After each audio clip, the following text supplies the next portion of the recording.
Our world, warm, comfortable, familiar. But when we look up, we wonder, do we occupy a special place in the cosmos? Or are we merely a celestial footnote? Is the universe welcoming or hostile? We could stand here forever wondering. Or we could leave home on the ultimate adventure.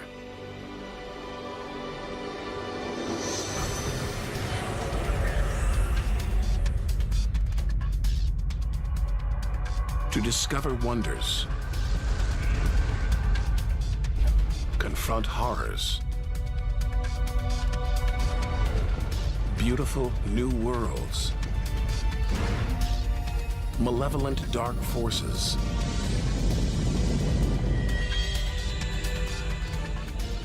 the beginning of time,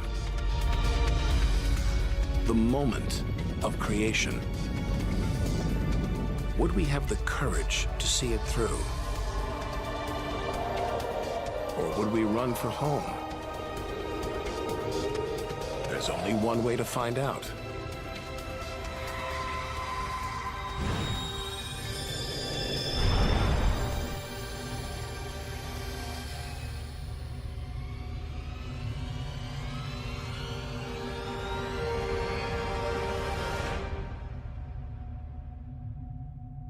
Our journey through time and space begins with a single step.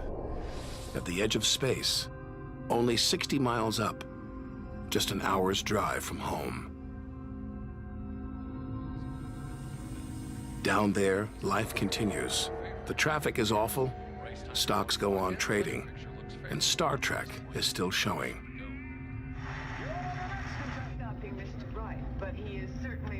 The Blue Jays will be without starter Jim Clancy for a couple of weeks. He's having this morning. When we return home, if we return home, will it be the same? Will we be the same?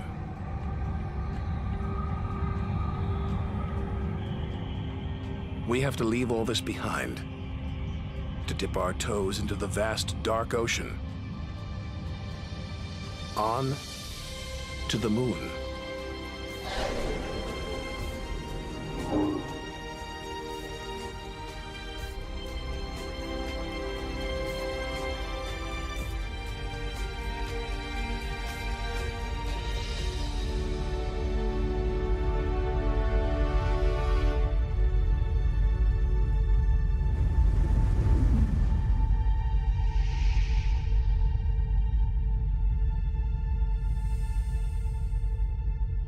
Dozens of astronauts have come this way before us. 12 walked on the moon itself. Just 250,000 miles from home. 3 days by spacecraft.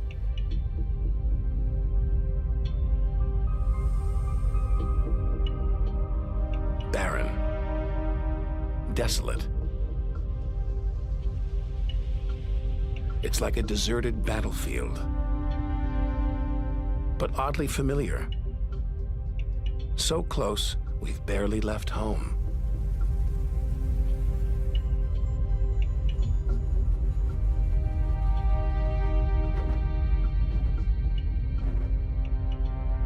Neil Armstrong's first footprints. Looks like they were made yesterday. There's no air to change them. They could survive for millions of years. Maybe longer than us.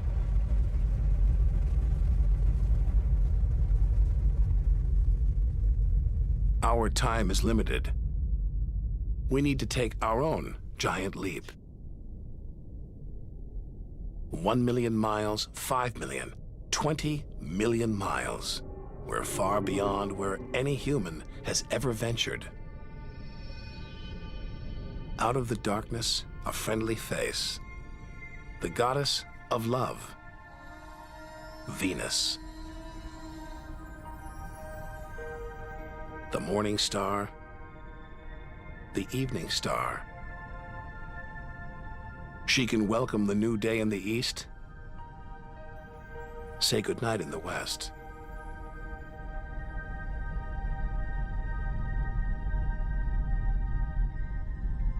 A sister to our planet, she's about the same size and gravity as Earth. We should be safe here. But the Venus Express space probe is setting off alarms. It's telling us these dazzling clouds, they're made of deadly sulfuric acid. The atmosphere is choking with carbon dioxide.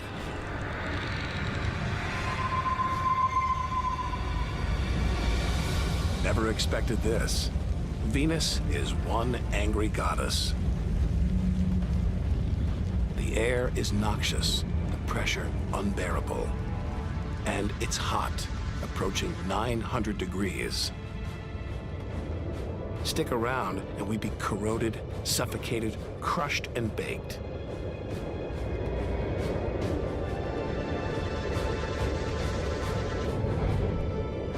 Nothing can survive here. Not even this Soviet robotic probe. Its heavy armor's been trashed by the extreme atmosphere.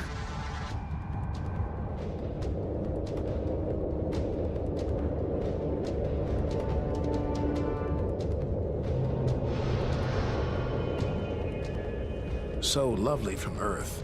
Up close, this goddess is hideous.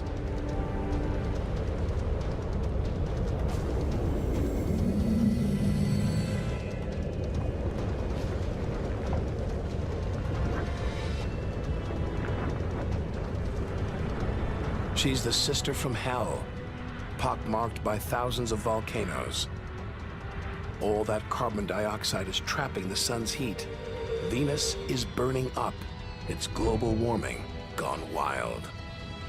Before it took hold, maybe Venus was beautiful, calm, more like her sister planet Earth. So this could be Earth's future.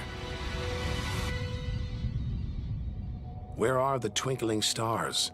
The beautiful spheres gliding through space? Maybe we shouldn't be out here. Maybe we should turn back. But there's something about the sun, something hypnotic, like the Medusa, too terrible to look at, too powerful to resist. Luring us onwards, on, like a moth to a flame. Wait, there's something else, obscured by the sun. It must be Mercury. Get too close to the sun, this is what happens. Temperatures swing wildly here. At night, it's minus 275 degrees. Come midday, it's 800 plus. Burnt, then frozen.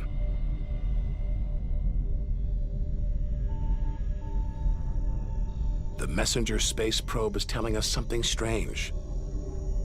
For its size, Mercury has a powerful gravitational pull. It's a huge ball of iron, covered with a thin veneer of rock, the core of what was once a much larger planet. So where's the rest of it? Maybe a stray planet slammed into Mercury, blasting away its outer layers in a deadly game of cosmic pinball. Whole worlds, on the loose, careening wildly across the cosmos, destroying anything in their path. And we're in the middle of it. Vulnerable, exposed, small. Everything is telling us to turn back. But who could defy this? The sun, in all its mesmerizing splendor. Our light, our lives. Everything we do is controlled by the sun, depends on it. It's the Greek god Helios driving his chariot across the sky. The Egyptian god Ra, reborn every day. The summer solstice sun rising at Stonehenge. For millions of years, this was as close as it got to staring into the face of God.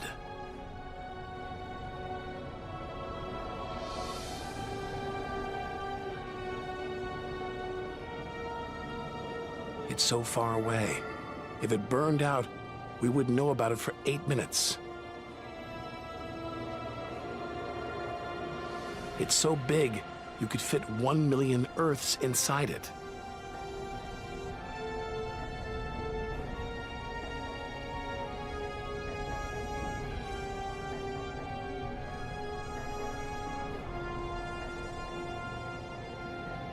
But who needs numbers? We've got the real thing.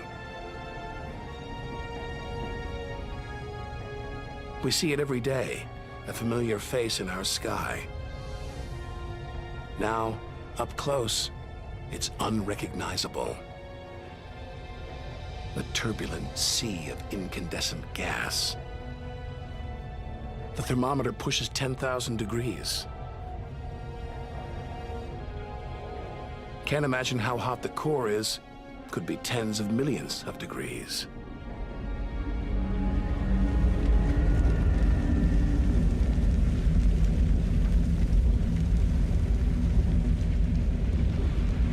Hot enough to transform millions of tons of matter into energy every second. More than all the energy ever made by mankind. Dwarfing the power of all the nuclear weapons on Earth. Back home, we use this energy for light and heat.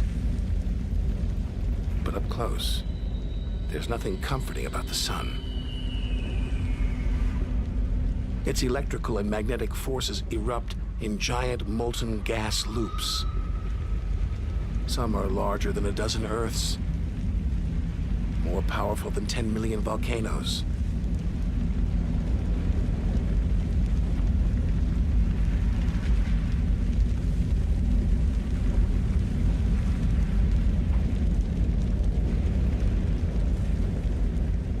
When they burst through, they expose cooler layers below,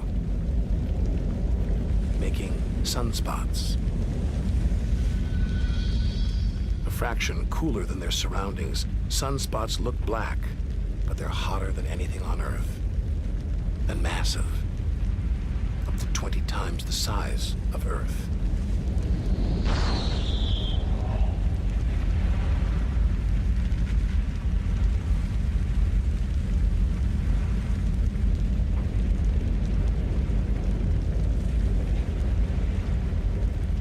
One day, all this will stop.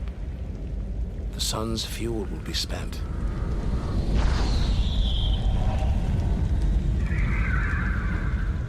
And when it dies, the Earth will follow.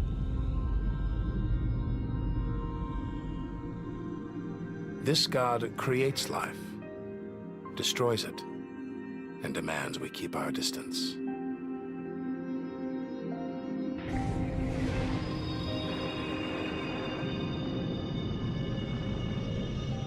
This comet strayed too close. The sun's heat is boiling it away, creating a tail that stretches for millions of miles.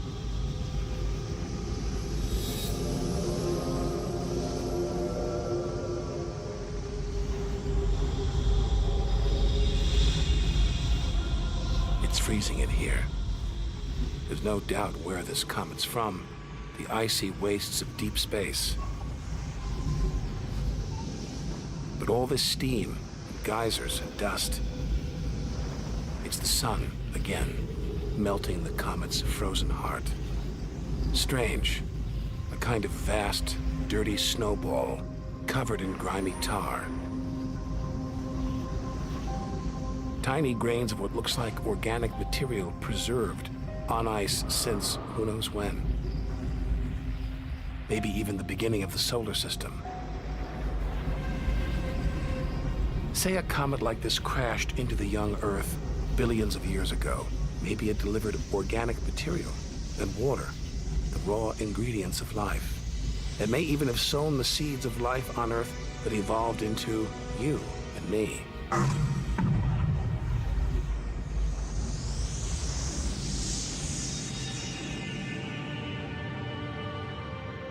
But say it crashed into the Earth now. Think of the dinosaurs, wiped out by a comet or asteroid strike. It's only a question of time. Eventually, one day, we'll go the way of the dinosaurs.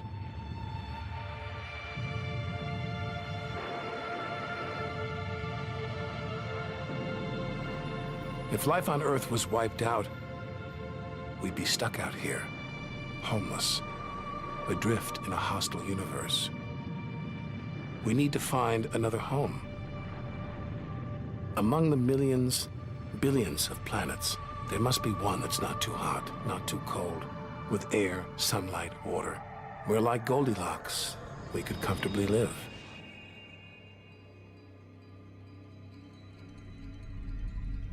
The red planet.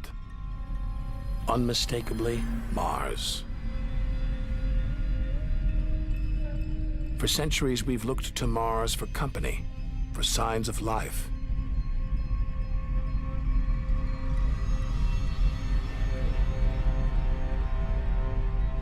Could there be extraterrestrial life here? Are we ready to rewrite the history books, to tear up the science books, to turn our world upside down? What happens next could change everything.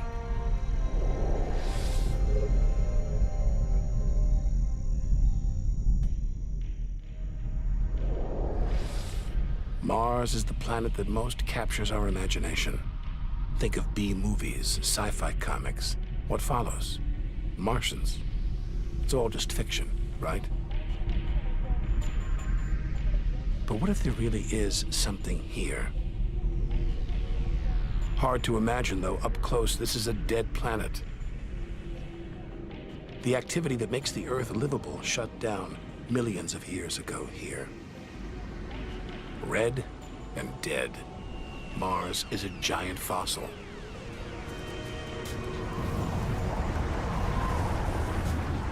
Wait, something is alive.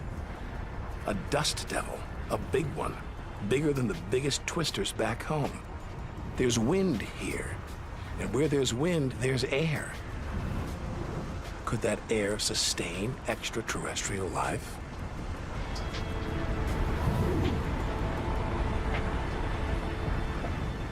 It's too thin for us to breathe. And there's no ozone layer. Nothing to protect us against the sun's ultraviolet rays. There is water, but frigid temperatures keep it in a constant deep freeze. It's hard to believe anything could live here. Back on Earth, there are creatures that survive in extreme cold, heat, even in the deepest ocean trenches. It's as though life is a virus. It adapts, spreads. Maybe that's what we're doing right now, carrying the virus of life across the universe. Even in the most extreme conditions, life usually finds a way. But on a dead planet, with no way to replenish its soil, no heat to melt its frozen water,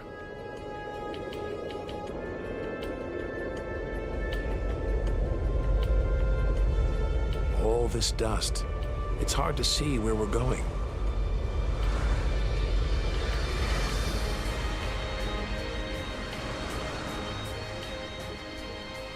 Olympus Mons, named after the home of the Greek gods. A vast, ancient volcano, 3 times higher than Everest. There's no sign of activity. Since its discovery in the 1970s, it's been declared extinct. Hang on. These look like lava flows, but any sign of lava should be long gone, obliterated by meteorite craters, unless this monster isn't dead, just sleeping. There could be magma flowing beneath the crust right now, building up, waiting to be unleashed. Volcanic activity could be melting frozen water in the soil, pumping gases into the atmosphere, recycling minerals and nutrients, creating all the conditions needed for life. This makes the Grand Canyon look like a crack in the sidewalk. Endless desolation, so vast it would stretch all the way across North America. But here, signs of activity, erosion, and what looks like dried up riverbeds.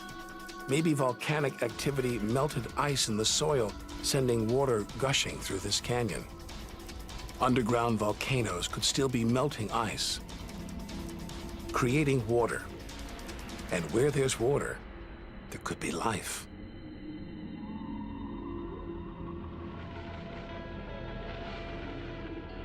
The hunt for life is spearheaded by this humble fellow, the NASA rover Opportunity. It's finding evidence that these barren plains were once ancient lakes or oceans that could have harbored life.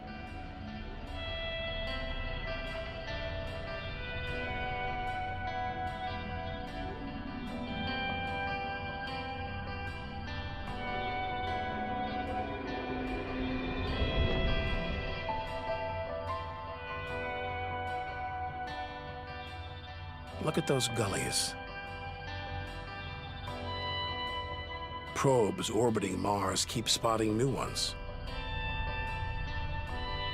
More proof that Mars is alive and kicking.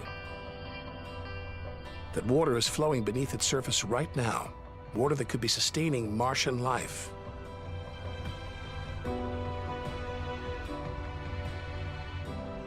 Now all we have to do is find it.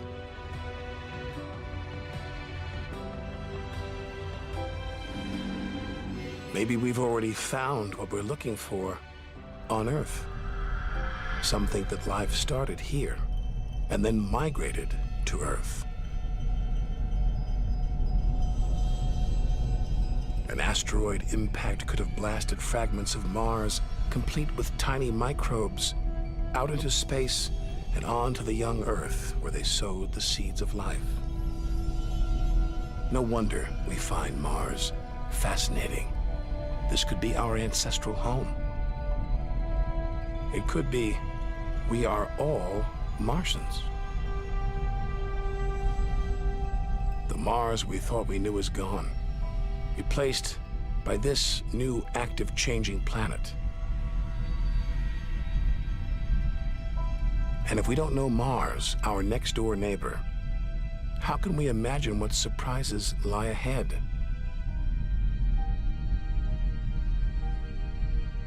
Our compass points across the cosmos, back in time 14 billion years, to the moment of creation.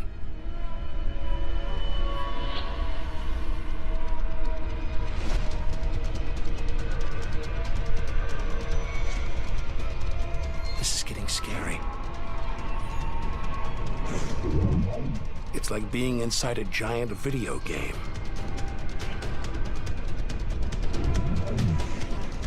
But these are all too real. Asteroids, some of them hundreds of miles wide. This one must be about 20 miles long. And there, perched on it, a space probe. Can't have been easy parking on an asteroid traveling at 50,000 miles an hour.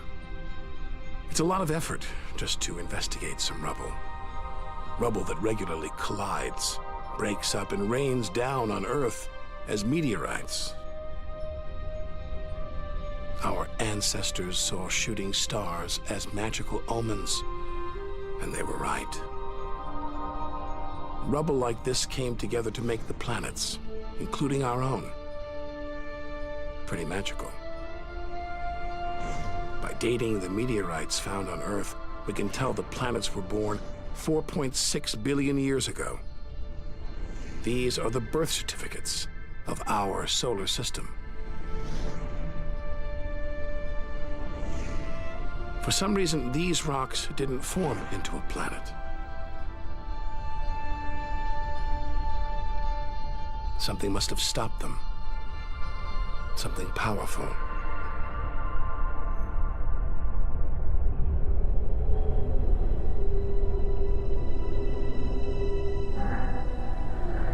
Jupiter. What a monster. At least 1,000 times bigger than Earth, so vast you could fit all the other planets inside it.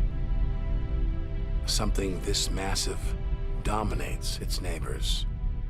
Its gravity is pulling the asteroids apart.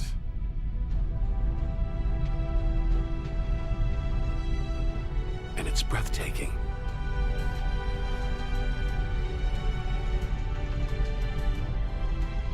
But this beauty is a beast. It's almost all gas. Land here and we'd sink straight through its layers into oblivion.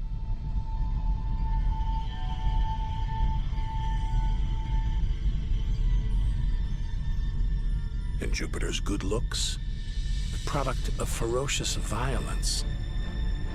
It's spinning at an incredible rate, whipping up winds to hundreds of miles an hour, contorting the clouds into stripes, eddies, whirlpools. And this, the legendary Great Red Spot.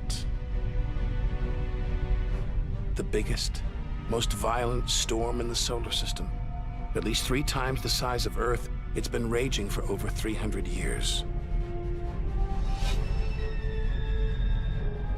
All these churning clouds must have sparked an electrical storm. Just one bolt is 10,000 times more intense than any at home.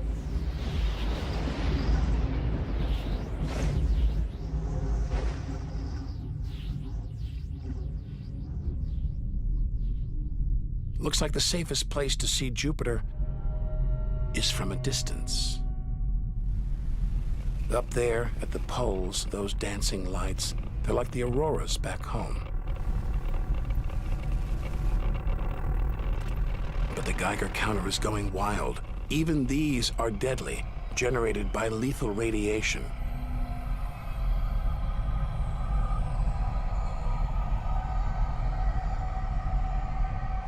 Out here, nothing is what it seems. The universe is full of terrors, traps,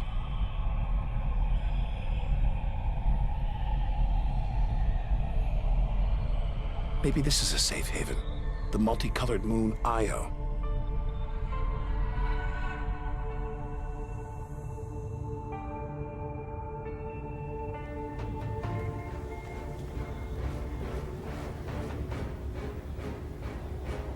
Wrong. Very wrong. Those brilliant colors are molten rock, volcanoes, spewing lava.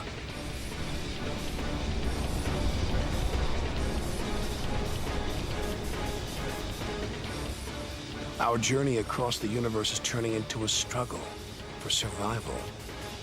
We've got to hope that if we outlast the dangers, we'll be rewarded by wonders beyond imagination.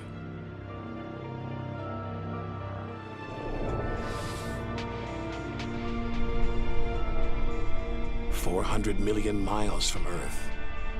Flying a commercial airliner here would take nearly a century. What a weird-looking place. And yet, strangely familiar. A bit like the Arctic, with all that ice, all those ridges and cracks.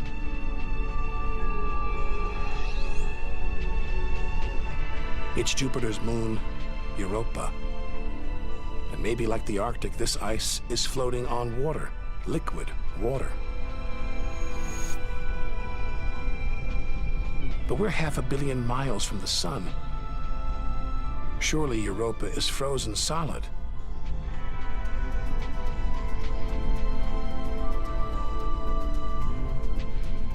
Unless Jupiter's gravity is creating friction deep inside, heating the ice into water, allowing life to develop in the waters beneath its frozen crust. We might be feet away from aliens. from a whole ecosystem of microbes, crustaceans, maybe even squid. The only thing between us and the possibility of alien life, this layer of ice. But until we send a spacecraft to drill here, Europa's secrets will remain beyond reach.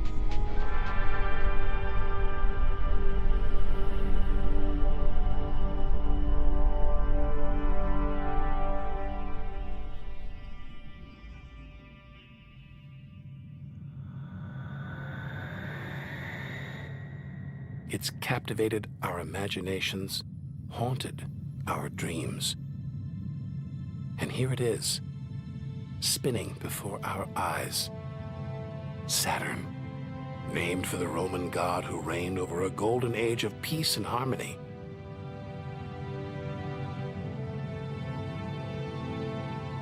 This planet's a giant ball of gas, so light it would float on water.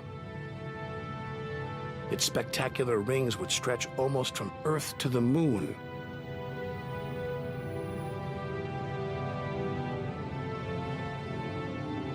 There's the Cassini orbiter. It's picking up ghostly radio emissions, probably generated by auroras around Saturn's poles. This is the real music of the spheres. Cassini's telling us where these rings came from. They're the remnants of a moon shattered by Saturn's gravitational pull. Incomparable beauty from total destruction.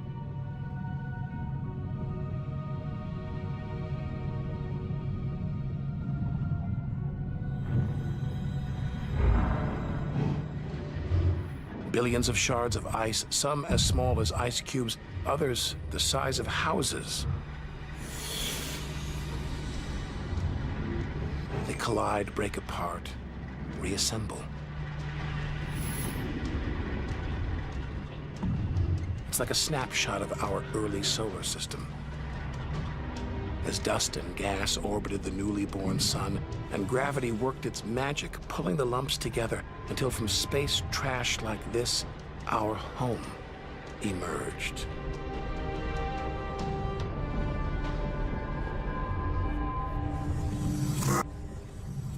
We could stay here forever.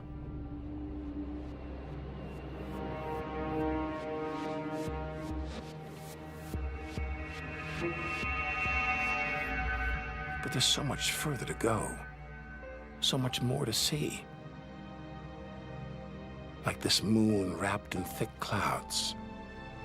Titan.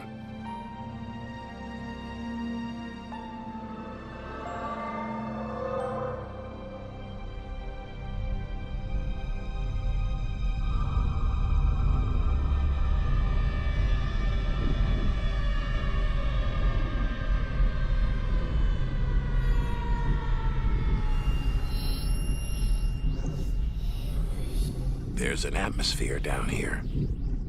There's wind, rain, even seasons. Rivers, lakes, and oceans.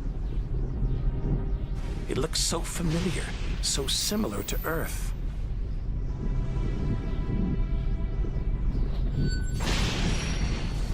But that's not water.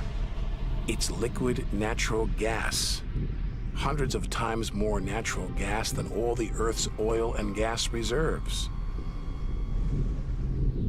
Maybe one day we'll use this energy to fuel a colony. Assuming there isn't life here already.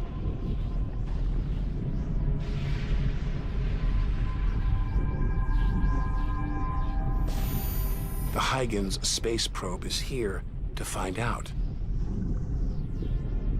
It's telling us there's organic material in the soil, but it's so cold, minus 300 degrees. There's no way life could develop. Unless Titan warms up. The sun is supposed to get hotter. When it does, maybe life will spring up here, just like it did on Earth. And as the Earth gets too hot for us, maybe we'll move to Titan. One day we might call this distant land home.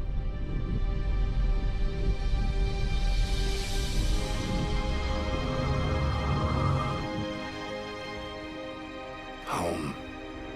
We're at least 700 million miles away now. After this, we lose visual contact with Earth. We're standing on a cliff, looking out over a great chasm that stretches to the beginning of time. Do we have the courage to jump? We're in the solar system's outer reaches. Unseen from Earth, unknown for most of history. It's like diving into the depths of the ocean.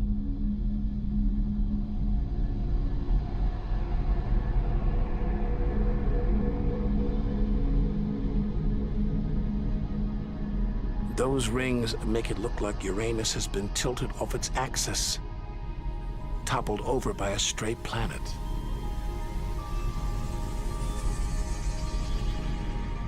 It's eerie out here. Already beginning to feel small, lonely. Maybe this is how we'll feel at the edge of the universe.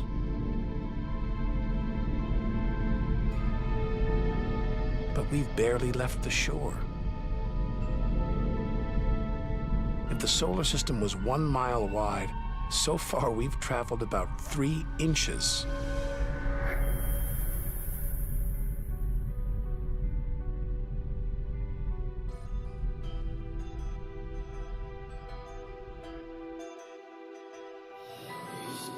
Out of the deep, another strange beast, the god of the sea, Neptune. This world is covered in methane gas, and a storm as big as Earth, whipped up by savage 1,000-mile-an-hour winds. Back home, it's the sun that drives the wind. But Neptune's far away. Something else must be creating these ferocious winds. But what? We know very little about our own solar system.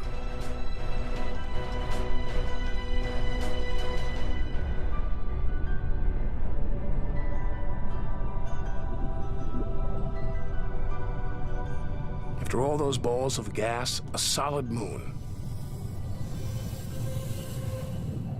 Triton.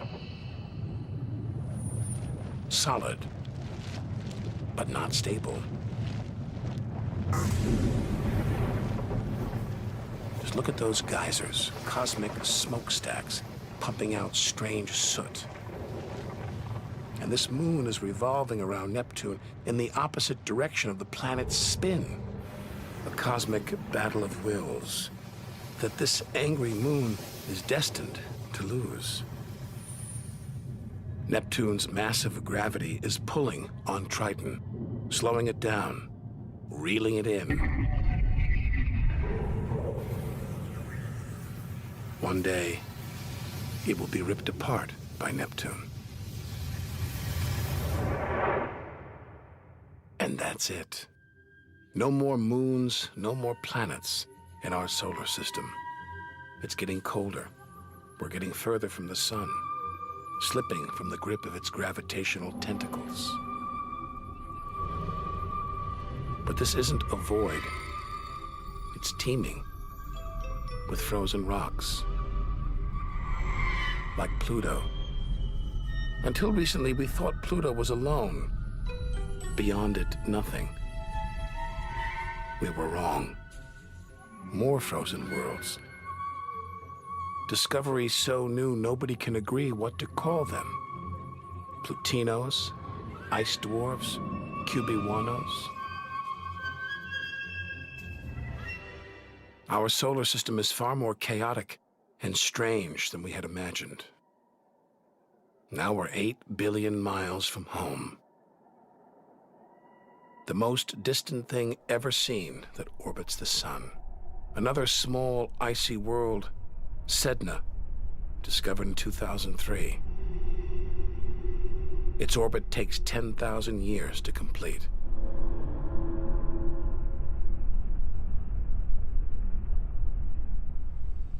hang on. There's something else out here. 10 billion miles from home, the space probe Voyager 1.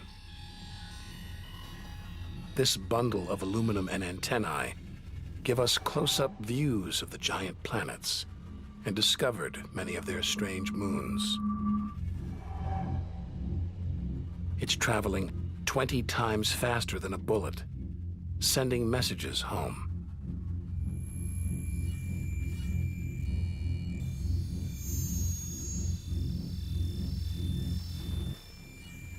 That gold plaque, it's a kind of intergalactic message in a bottle. A greeting recorded in different languages. Hello from the children of planet Earth.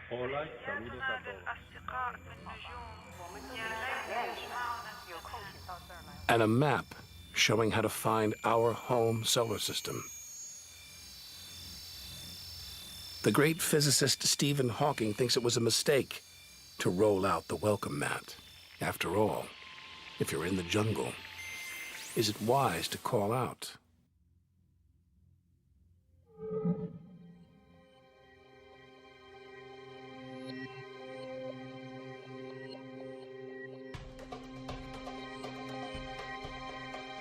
These comets look like the ones we saw earlier. There's a theory that the raw materials for life began out here on a rock like this until something dislodged it, sending it hurtling towards the Earth. And seeing all this ice, maybe comets carried water to Earth too. The water in the oceans, in your body. All from this distant celestial ice machine.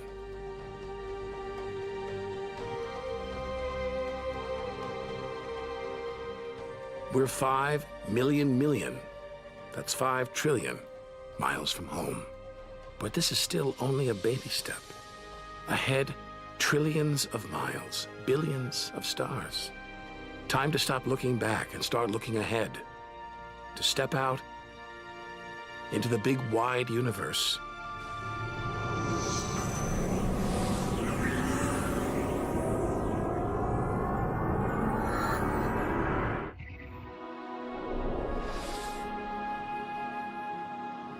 Interstellar space.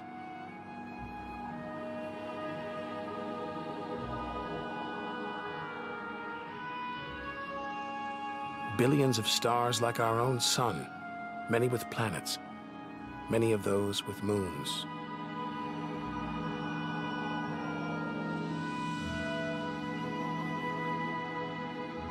It's hard to know which way to go. There are infinite possibilities. We're going to need a serious burst of acceleration.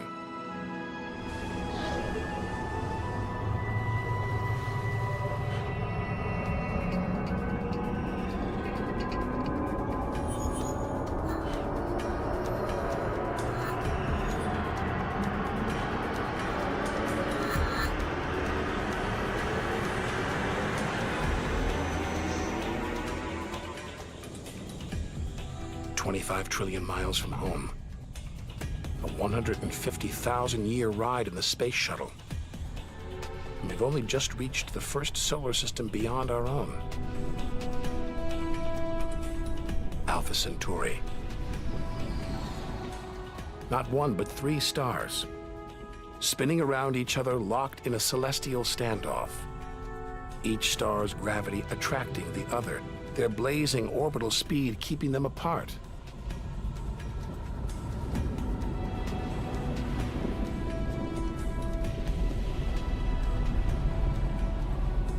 Get between them and we'd be vaporized. Trillions of miles from home. So far that miles are becoming meaningless. Out here we measure in light years. Light travels 6 trillion miles a year, so we are over 4 light years from home. Distances so vast, they're mind-boggling.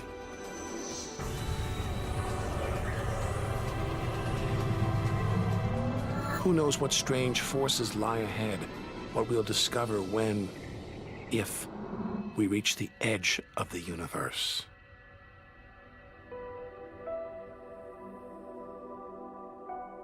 "10 light years from Earth, the star Epsilon Eridani. Spectacular rings of dust and ice, and somewhere in there planets forming out of the debris, being born before our eyes.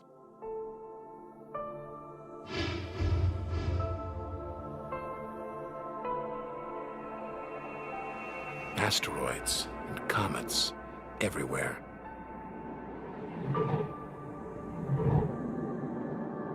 We could almost be looking at our own solar system billions of years ago, with comets delivering the building blocks of life to these young planets.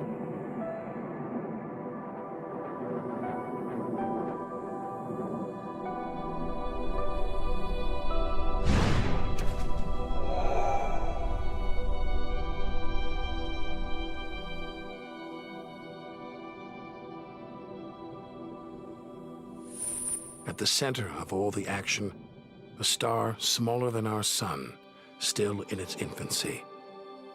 Any life in this solar system would be primitive at best.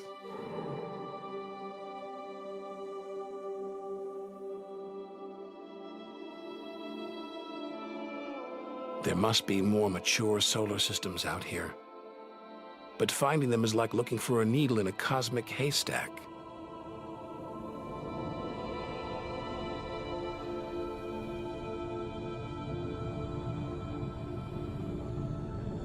"20 light years from Earth. Star Gliese 581.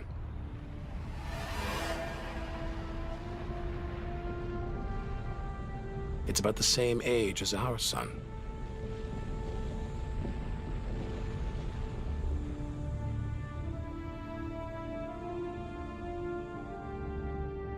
This planet is just the right distance from its sun.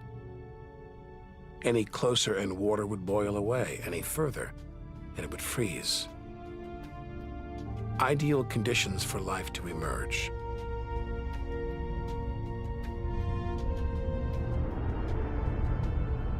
And if a comet has struck, delivering water and organic materials, then life, complex beings like us, even civilizations like our own, could be down there, right now.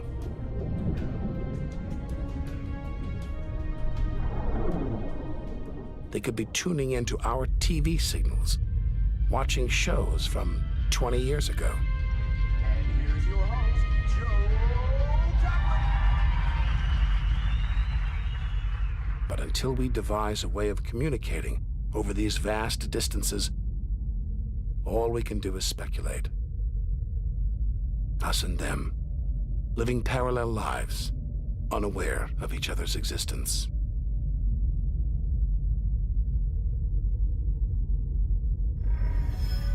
Unless life has come and gone.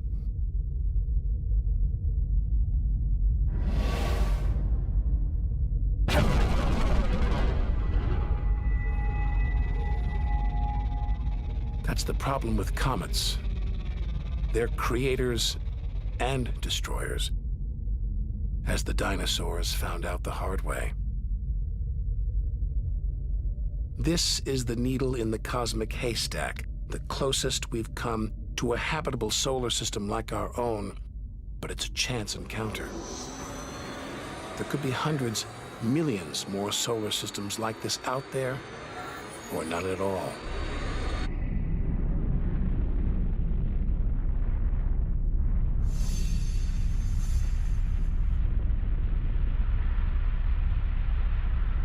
Some of the atmosphere on this planet, Bellerophon, is being boiled away by its nearby star.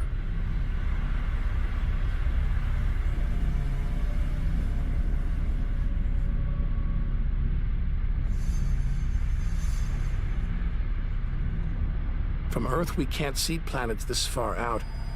They're obscured by the brilliance of their neighboring stars. But the planets have a minute gravitational pull on those stars, measure these tiny movements, and we can prove they exist.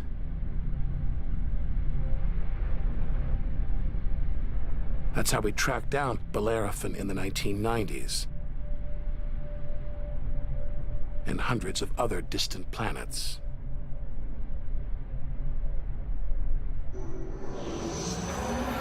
"65 light years from Earth. Turn on your TV here and you'd pick up Hitler's Berlin Olympics.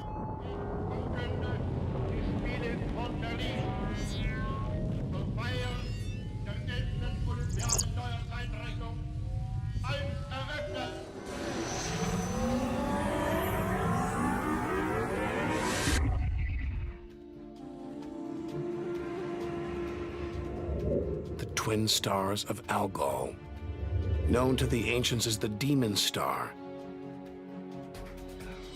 From Earth, it appears to blink as one star passes across the other. Up close, it's even stranger. One star is being sucked towards the other.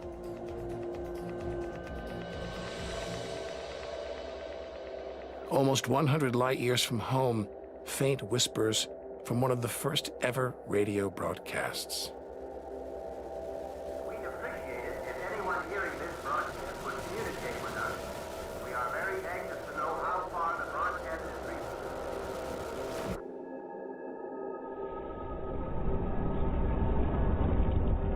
reaching. From here on out, it's as if the Earth never existed.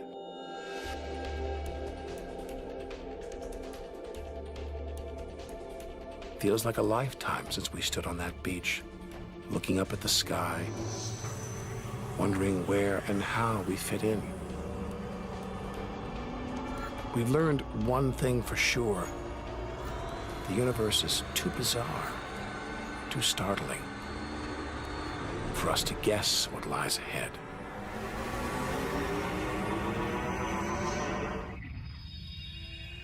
Deep inside our galaxy, the Milky Way, pinpricks of light that have inspired 1,001 tales. The Seven Sisters, the daughters of the ancient Greek god Atlas, transformed into stars to comfort their father as he held the heavens on his shoulders.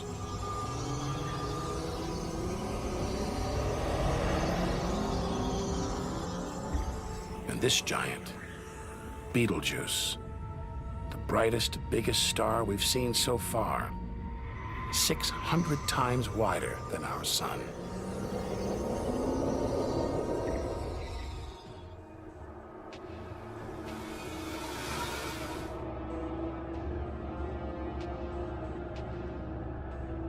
But this, it's not a star, not a planet. Not like anything we've seen.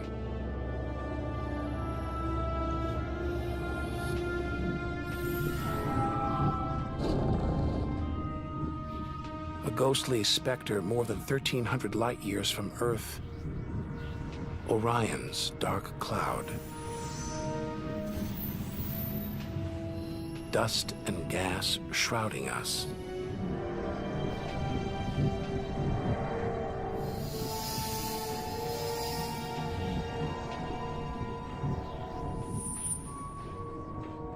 There, deep inside, a light, pulling the dust and gas towards it, heating up, merging into a ball of burning hot gas. Like a star, like our sun, in miniature. Inside, it's millions of degrees. So hot it's beginning to trigger nuclear reactions, the kind that keep our sun shining, making energy, radiation, light. A star is being born.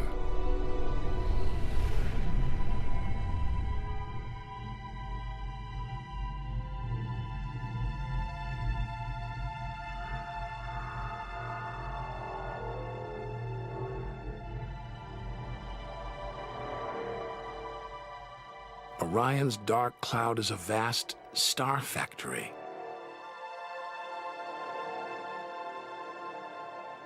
We're witnessing the birth of the future universe.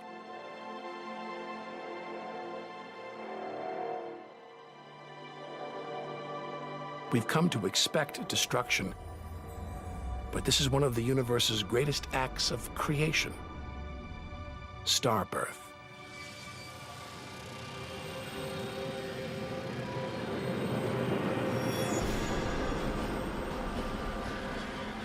This doesn't look right.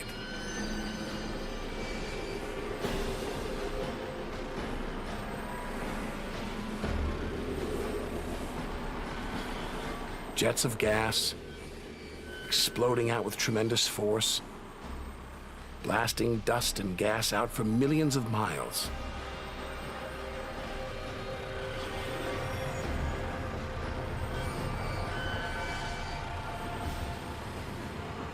It's unbelievably violent and creative. Nebula. Vast, glowing clouds of gas hanging in space. With no wind out here, they'll take thousands of years to disperse. They seem to be forming a vast stellar sculpture. Nature is more than a scientist, an engineer. It's an artist on the grandest of scales.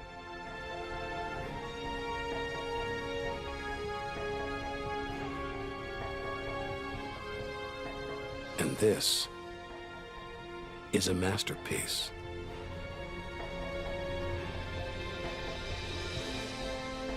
Stars are born, grow up, and then what? Do they die? Do they slip quietly into the night or go out with a bang?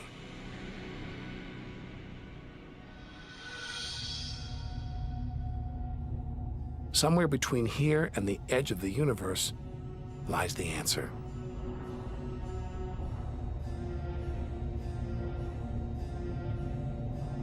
Luminous clouds suspended in space, encircling what was once a star like our own sun.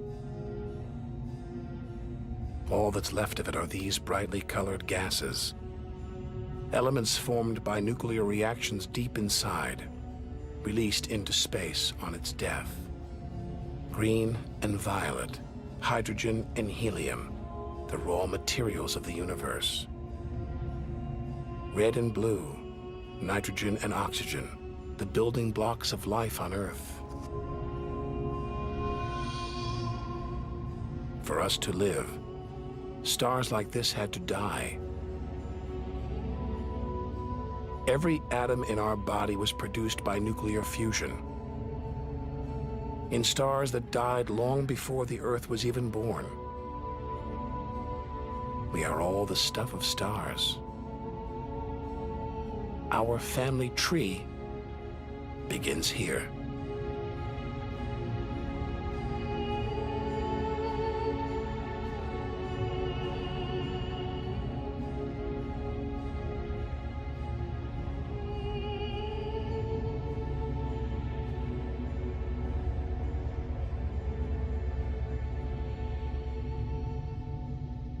At its heart, the ghost of a star.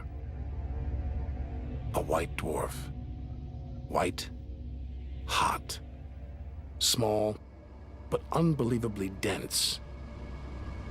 In the star's dying moments, its atoms fused and squeezed together, making it so dense that just a teaspoon of this white dwarf would weigh 1 ton.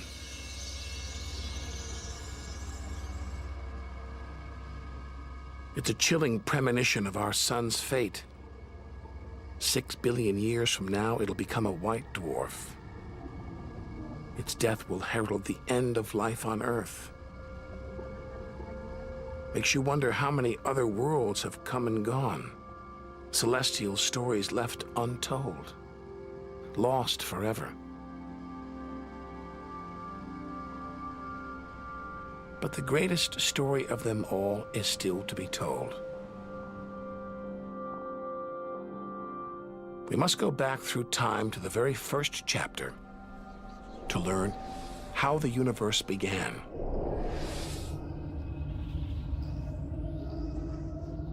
the scattered remains of a dead star, the Crab Nebula.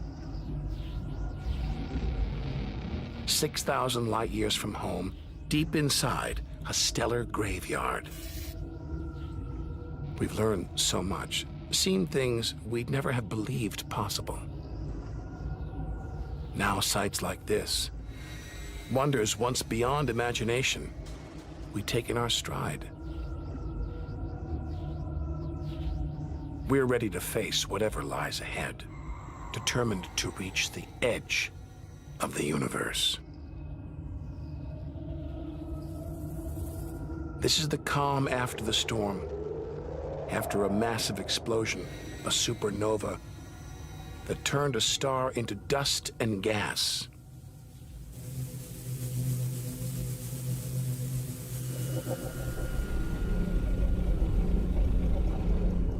The eye of the storm, a spinning, pulsating star, a pulsar.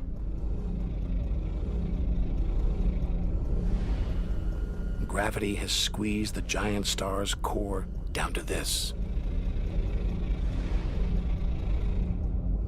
It's just 12 miles across, unimaginably dense. One pinhead of this would weigh hundreds, maybe millions of tons. And as it shrank, like a figure skater spinning on the spot, arms outstretched, then pulling them in, it began to spin faster. Two beams of light, energy, radiation, spinning 30 times a second, powering the huge cloud of dust and gas. There's so much radiation here, more even than on the sun.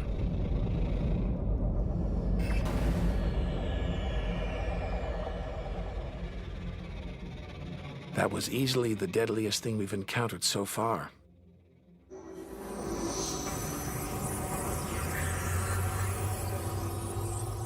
Once it would have terrified us. But now we realize that without the dangers, there'd be no wonders. Without the nightmares, there'd be no dreams.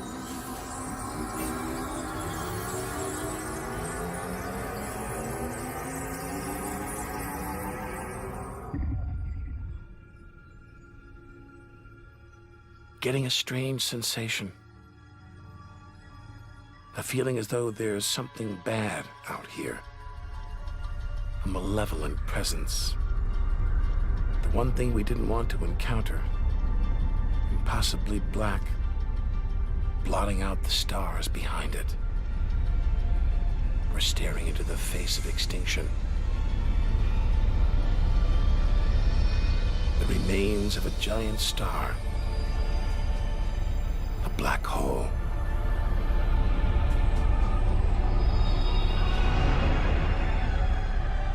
Far denser than a pulsar. And impossible to resist.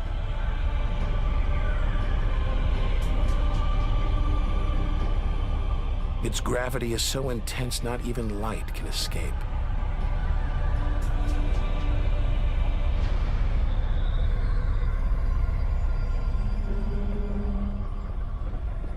This asteroid, it's a lump of solid rock, but it's actually stretching, being dragged towards the gaping hole. Inside, there's no matter as we know it. No time, no space. All the rules of physics collapse.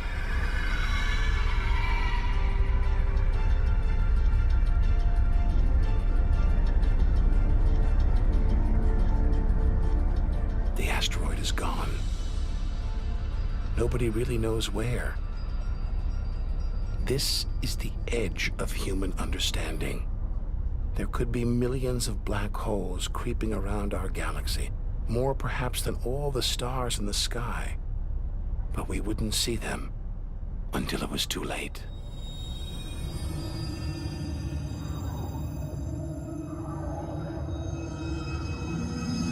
Like this star, spiraling, disappearing down an invisible sinkhole. Who's to say we don't live inside a vast black hole? That the whole universe isn't inside one right now, inside another universe. Think about it for too long and your mind reels. Sometimes it feels like the more we see, the less we know.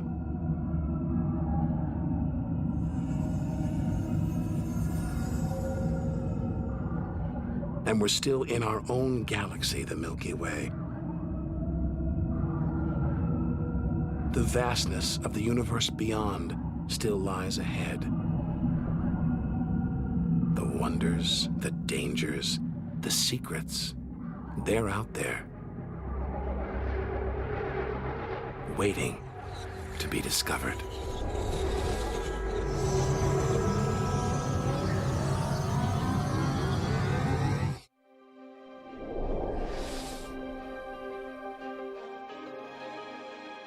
"7,000 light years from home."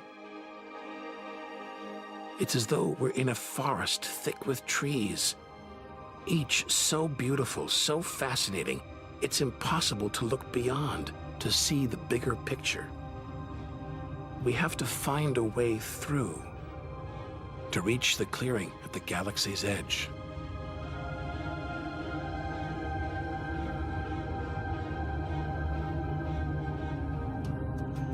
But faced with sights like this, it's hard to leave. A colossal, glowing cloud, topped by these great towers of dust, the pillars of creation, like a gateway into the unknown. A star factory packed with embryonic star systems, each larger than our solar system.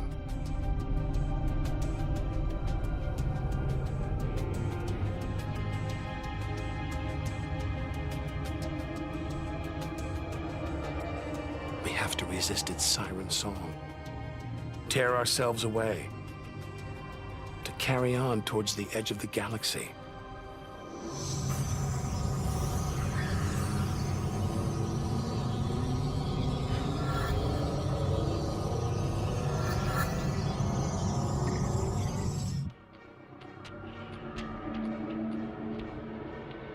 Dazzled by the Milky Way's beauty, we've been blinded to its terrors and strayed into a cosmic minefield. Like an explosion in slow motion. A massive star, millions of times brighter than our sun.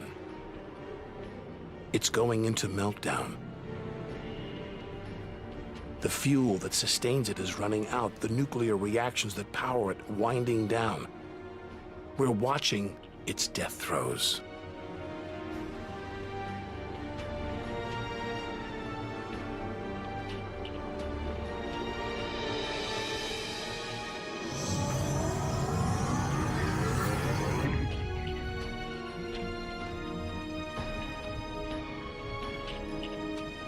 An even bigger, dangerously unstable star. But this one's about to explode. And when a star this big dies, it's 100 times more violent than a supernova. We've stumbled into the most violent star death of all, a hypernova.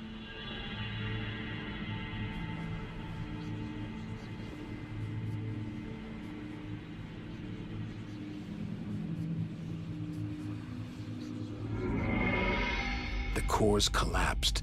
It's becoming a black hole.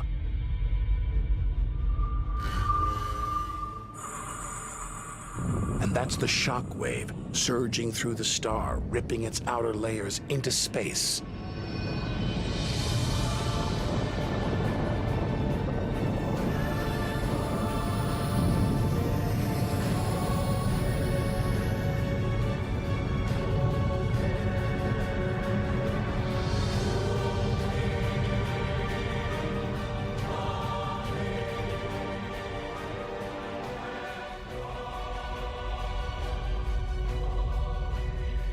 Deadly hypernovas, frozen comets, scorched planets, white dwarfs, red giants.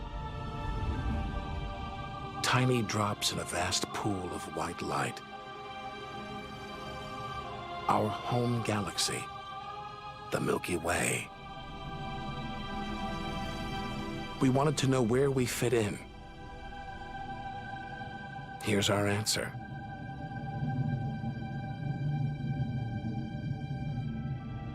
Civilizations past and present, everyone that's ever lived. The smallest bug, the highest mountain, all of it invisible, not even a tiny speck.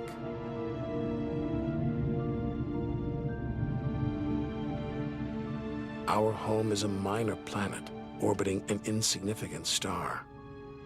If it disappeared right now, who would even notice?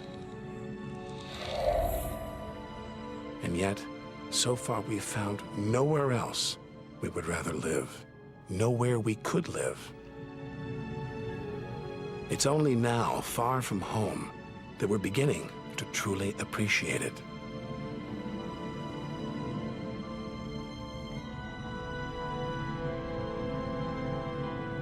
Look at all these stars. Hundreds of thousands of them. Surely one of them, more than one, must be capable of supporting life.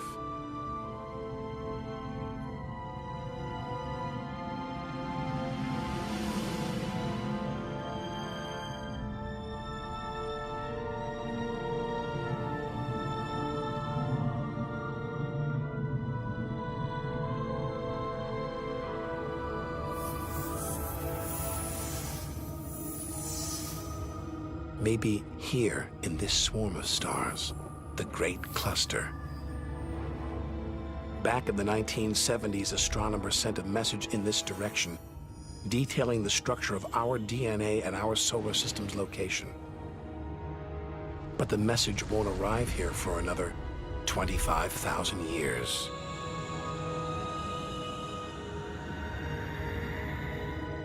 We haven't found alien life yet. But neither have we found any reason to believe it isn't out there, somewhere. There's an equation devised to estimate the number of other advanced civilizations. The result is startling. There could be millions of civilizations just in our own galaxy.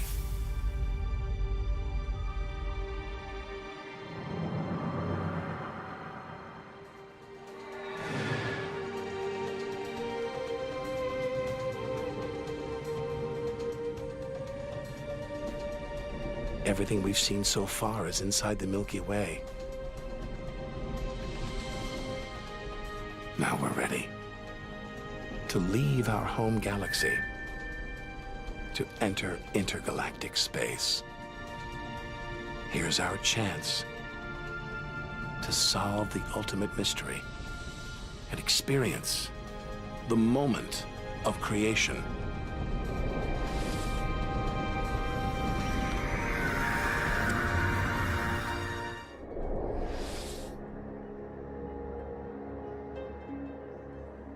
Beyond the Milky Way, through the vast expanse between galaxies, against all the odds, we've made it to intergalactic space.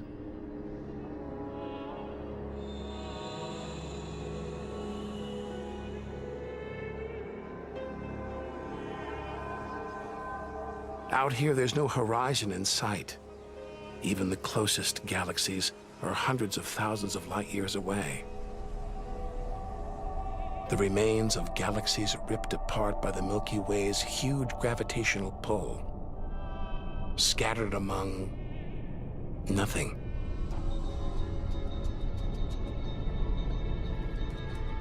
This is as close as the universe gets to a perfect vacuum. But even this isn't totally empty. There are thin wisps of gas, fine traces of dust, and something else. Dark matter. So mysterious we can't see it, feel it, taste it, touch it, or even measure it. Yet so common, it could make up over 90% of all the matter in the universe. If dark matter does exist, it means there's no such thing as empty space. Even out here, We're surrounded by matter. We think it exists because of its apparent hold on galaxies, like this one, the Large Magellanic Cloud.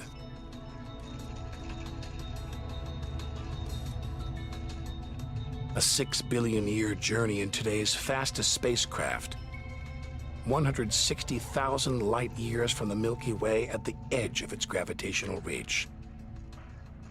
This galaxy should spin off into space, but something is holding it here, something invisible, powerful. Dark matter. Stars, clusters of stars, nebulae. It's a vast astronomical treasure trove.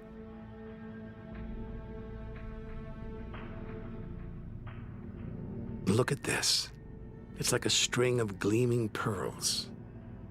It's a fireball, expanding out from what must have been a massive explosion, a supernova. So bright that when light from the explosion reached Earth 20 years ago, it was visible to the naked eye. And so violent, it triggered a string of nuclear reactions, forcing atoms together, creating new elements: gold, silver, platinum, blasting them out into space.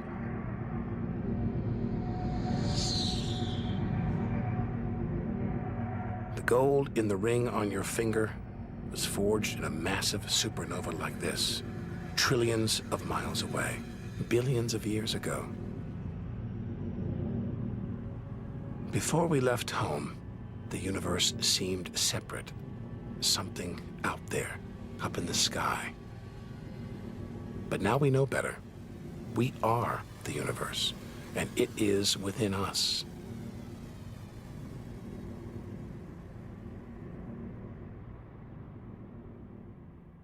It's comforting to remember as we venture through this abyss. Further and further. Faster and faster.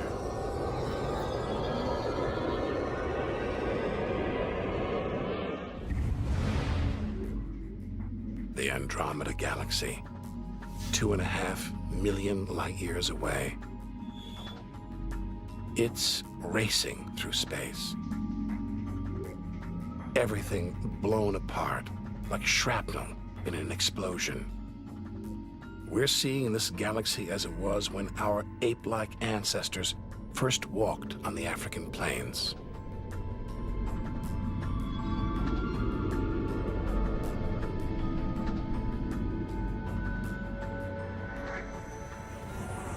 Further through space, and further back in time. Hold on. This doesn't look right. A whole galaxy exploding? The only thing large enough to cause an explosion on this scale is another galaxy. It looks like the end of the world. But this galaxy won't die. It'll be reborn.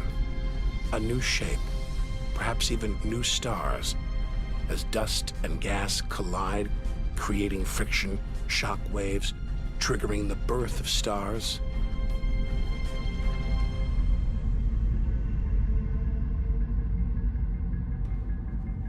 There's order in this chaos, a pattern behind the infinite variety, an endless cycle of birth and death, creation and destruction.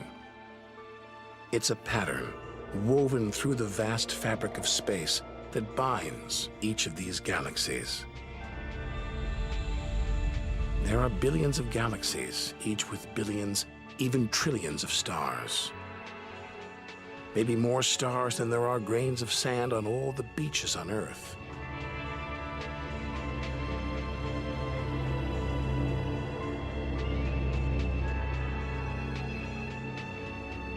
We're finally beginning to see the big picture. And it's grander than we ever imagined. This galaxy, the huge Pinwheel Galaxy, is so far from Earth that if we send a message home now, it will take 27 million years to get there. Who knows whether our species, our planet, will still be around to receive it.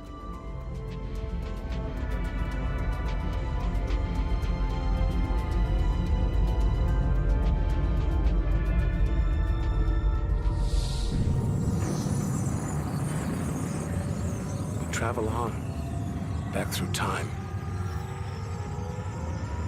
Past the point where the dinosaurs were wiped out. Past the moment where the first creatures crawled onto land.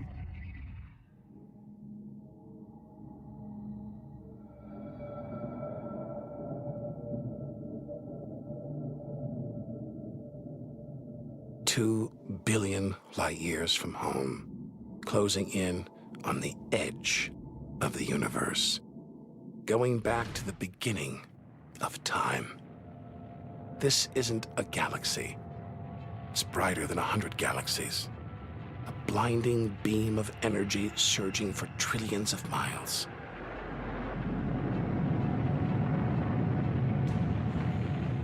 Something this big, this bright, must be incredibly powerful. Experience tells us, out here, power equals danger. It looks like a quasar, the deadliest thing in the universe. Our journey could be over.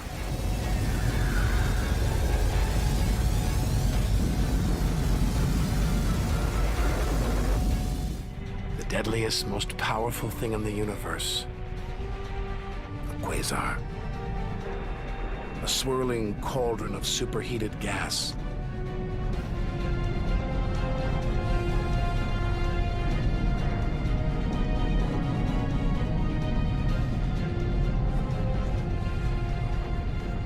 This beast has a heart of darkness. A supermassive black hole as heavy as 1 billion suns.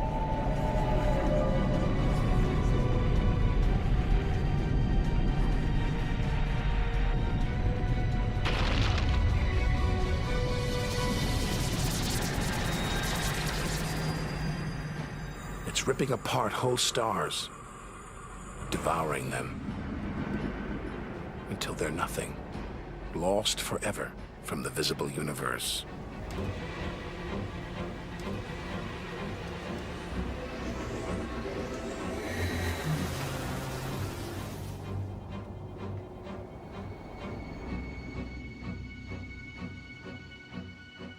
We think, we hope, we pray we've seen the worst the universe can throw at us, but no one can know what lies ahead.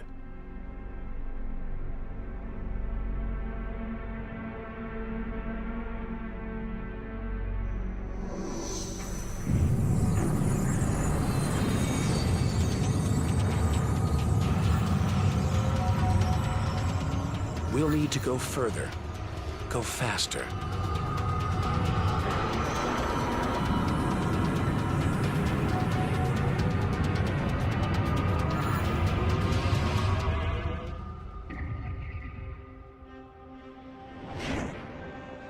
$8 billion light years from home, more galaxies.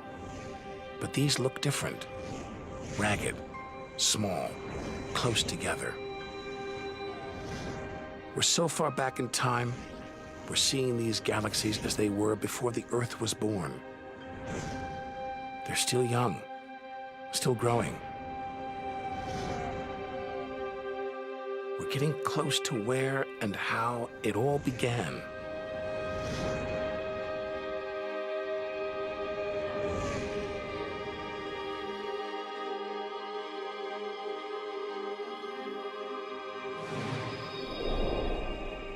Look at the galaxies now.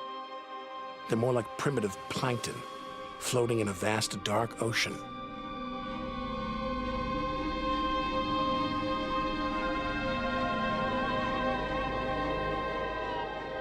Clouds of dust and gas, dancing, twirling, merging to make embryonic galaxies.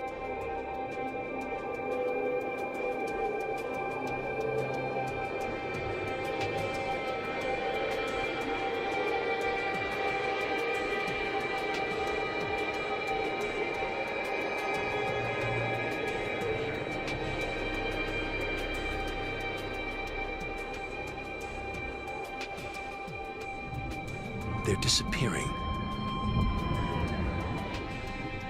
We've gone back before the stars were born, into a cosmic dark age. And before that, light, the afterglow from the massive explosion that created the known universe.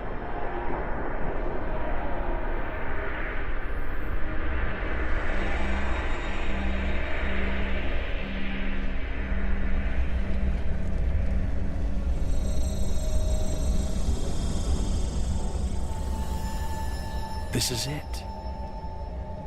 We've made it. The edge of the universe. 80 billion trillion miles from home. 13.5 billion years ago.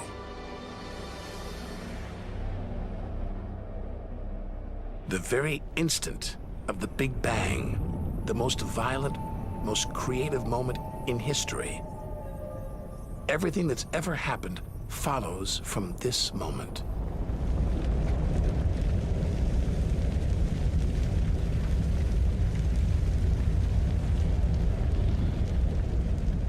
Every religion, every culture has pondered it. But we still don't know what sparked this act of creation, or why. This is where our journey ends, and the universe begins.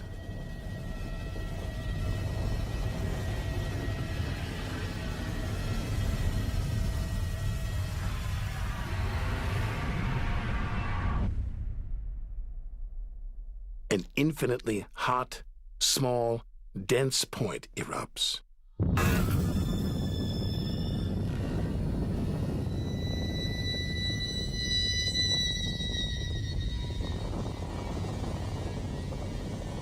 Creating space, time, matter, our universe itself.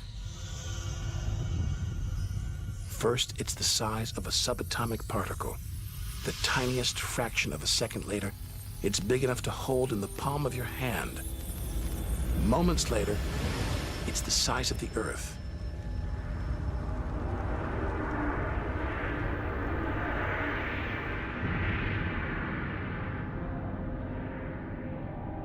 Today, the light from the Big Bang is still spreading out. You can hear it as a radio hiss. See it as television static.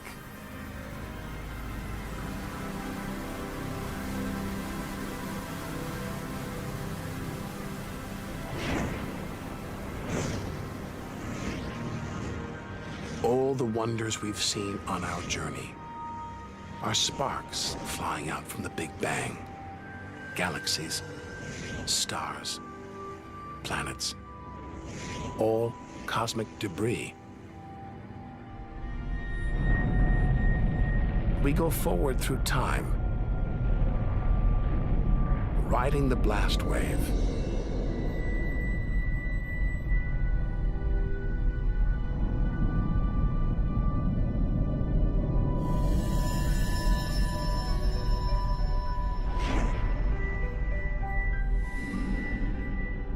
Until we reach another cooling cinder swirling in the afterglow of the Big Bang.